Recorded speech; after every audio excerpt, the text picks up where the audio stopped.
Halo Roofers, Merdeka. Weh, di depan ada Merdeka nih. Selamat datang di podcast 17-an di Roof yang cuma tayang selama bulan Agustus ini di aplikasi Roof dalam rangka memperingati Hari Ulang Tahun Indonesia yang ke-77.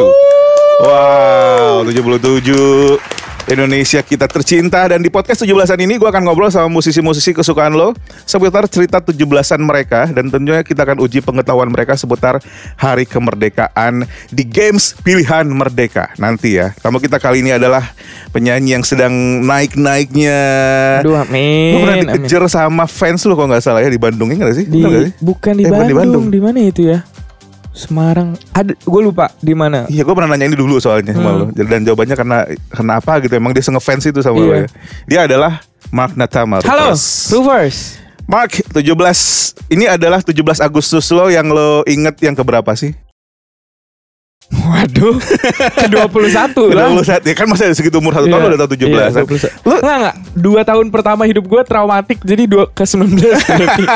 Gue gak ada ingatan. 17-an lo selalu ikutan lomba gak dulu waktu masih kecil? Gue tuh dulu di Gresik, kan gue tinggal di Gresik dulu. Gresik iya, di Jakarta di komplek gue yang lama iya. Tapi begitu gue gede kayaknya komplek gue tuh udah lumayan non-aktif gitu deh terhadap kegiatan-kegiatan 17-an. Adanya tuh kayak cuman bagi-bagi makan, nongkrong gitu. Padahal kan serunya 17-an karena banyak lomba yang cuman ada di 17-an. Jadi gue dapetnya di sekolah itu. Di sekolah gue. Oke, tapi gini, selama udah melewati 19-17-an dalam hidup lo, ada gak sih cerita-cerita yang menyenangkan mungkin, yang sedih atau bahkan soal lomba 17-an atau 17-an? Jadi gue tuh dulu SMA di salah satu SMA swasta di Jakarta. Nah, setiap 17 Agustus itu kita harus lari 17 km dari Taman Makam Pahlawan yang di Kalibata ke sekolah gue. Sekolah gue letaknya di Kebayoran Baru Ahmad Dahlan. Tujuannya apa? Tujuannya adalah itu prosesi pengangkatan dan penurunan anggota OSIS. Gitu. Dan larinya tuh bawa tongkat. Tongkat bambu yang berat gitu. Dan sebelum kita lari itu, untuk bisa lari itu kita harus latihan 1 bulan sebelumnya. Jadi setiap hari kita sebelum sekolah latihan. Bukan jalan cepet atau jalan santai. Harus lari. Dan ada marsnya. Jadi sekolah gue tuh semi militer gitu lah. Wow. Jadi kita nyanyi ada kayak lagu-lagu tentara gitu. Cuma liriknya diganti lah. Tapi gitu. pada saat itu belum ada Terpesona. Belum. Aku belum ada ya. Belum. Jadi gue begitu. Itu lumayan mengesankan dong. Capek iya, cuman kayak seru banget. Karena itu gak semua orang mengalami itu. Bener. Tapi kalau lomba-lomba 17-an, apa sih lomba favorit lo? Lomba favorit gue tuh paling jago dulu paku, yang masukin paku ke dalam botol. Tapi lately gue kayak demen banget yang bareng-bareng kan. Sesuatu yang bareng-bareng yang masukin pakunya bareng-bareng. Susah dong. Oh, kirain. Apa sih masukin paku bareng-bareng tuh? Apa sih? Hanya terlintas aja di kepala saya langsung ya. Oke. Aman bosku. Gue yang pakai bakiak itu. Iya lomba bakiak itu. Tapi lu udah pernah belum? Lomba lari karung, tapi dalam satu karung ada 2 orang. Oh, gue belum. Itu gue pernah. Jadi gue SD waktu itu. Oke. Nah, milih bebas kan. Nah, gebetan SD gue ajak ikutan.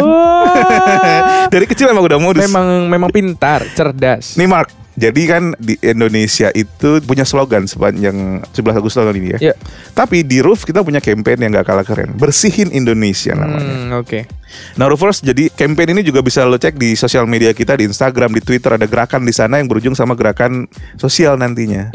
Tapi buat lo sendiri, ketika mendengar kalimat bersihin Indonesia, apa sih yang terlintas? Gue lebih kepada bersihin orang-orang yang toksik aja sih dari hidup lo. Oke, nice. Terlalu deep ya? Enggak dong. Bebas dong, kan? Itu semua pemikiran kita. Kenapa orang-orang yang seperti itu yang harus dibersihin? Karena semakin gue besar, semakin gue dewasa ya, gue semakin memvalue orang itu dari quality apa yang dia punya gitu kan. Dulu gue mikir kayak gue harus punya temen tuh sebanyak-banyaknya. Semua orang gue temenin, semua orang harus gue bikin suka sama gue supaya temen gue banyak in terms of quantity. Cuma setelah gue gede kayak ya yang what matters the most adalah orang yang lo akan kembali kan, tempat lo pulang. Dan lo harus make sure bahwa circle itu adalah circle yang memang value friendship-nya itu sama gitu. Jadi gue sekarang lebih kepada kalau kita networking ayo banget, itu memang bagus untuk kehidupan. Tapi kalau setelah lo kenal dan kayaknya dia, ini gue bukan ngomongin gue orangnya transaksional, tapi terkadang kita butuh untuk meng-cut off orang-orang yang toxic dan malah membawa kita tuh kayak jadi kepikiran, terus kita jadi susah hidupnya karena life is already hard, man. Betul. Kalau kita nambahin orang-orang yang menyusahkan hidup kita tuh kayak masalah hidup kurang banyak aja ya. We're not being smart lah kalau kayak gitu. Jadi apa yang udah lo lakuin untuk membersihkan itu? contoh paling sederhana misalnya warganet misalnya ya. Warganet ini kan nggak semuanya pasti suka sama gua dan itu nggak bisa gua kontrol dan nggak salah juga orang yang nggak suka sama gua. Tapi dulu tuh mengganggu gua banget sampai kondisi mental gua tuh ada di mana gua benci sama diri gua sendiri. Emang gua tuh jadi gue tuh kayak misalnya ngomong suara lu jelek, lo nggak menjual. Terus gue langsung mendikte itu ke diri gue, iya gue jelek, gue emang nggak menjual, gue nggak bakal sukses dan lain-lain.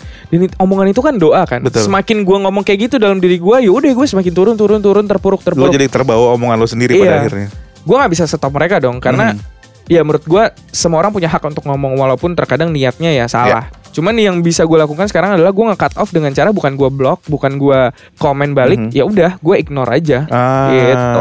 Jadi ya itu tadi sama seperti lo membuang toxicity di pergaulan, begitu juga di sosial media ya. Mudah-mudahan Roofers itu jadi inspirasi lo. Kalau lo nggak mau membuang orang yang toksik dalam hidup lo, jangan jadi orang yang toksik dulu paling nggak. Betul. Karena Indonesia akan lebih maju tanpa orang-orang toksik. Ya nggak?